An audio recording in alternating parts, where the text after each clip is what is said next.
On the outskirts of Calgary lays a special garden on land owned by the Begg family. When we decided to do this garden, it was inspired from above. We really believed that this was an inspired garden from the Lord. He gave us this idea. This is the 21st year for the Garden of Eatin, which is run by the Begg family and numerous volunteers.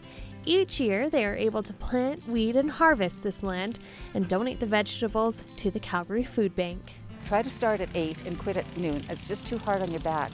So the more people we have, the faster it goes and the better. Then it's not such a terrible job. Sometimes during these 21 years, we had a shortage of volunteers and we had to go the whole day. And that is very, very distressful. Like, it's terrible for the people. They can't, hard. It's a good cause for one, like the food bank, everybody associates with that or relates to it. And then the other thing is it's healthy. Like, it keeps you going, gives you something to get up and go to, and so it keeps us busy through the summer months. There are a number of community gardens throughout Calgary that donate to the food bank, but the Garden of Eatin is one of the largest.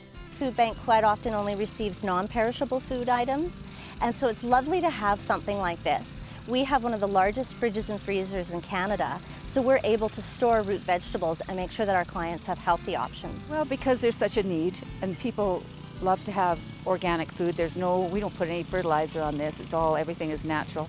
And a lot of the people don't get fresh food, that need the food bank food. So that's why we keep doing it.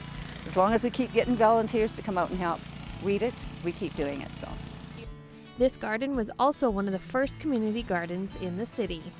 She said, you were the first garden the first community garden in Calgary. But she said, since then, since you started, there are now 250.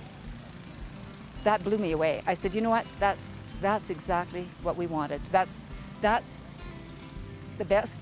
That's the best reward for this, because then other people have taken up the idea and done that. So I'm really happy about that. Imagine 250. Mind you, they're not all the size of this, but still, what a good thing. And while Marlene and her husband have enjoyed giving back all these years, they are uncertain about the future.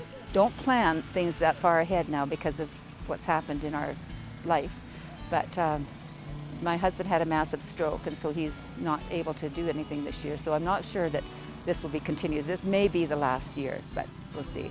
Demand has gone up in recent months. Actually, in the last couple of years, we've seen a constant increase. Where we normally do about 3,000 hampers a month, we're doing over 5,500 hampers a month. So we know having something like the root vegetables, potatoes, and beets will really go a far way in each other's hampers.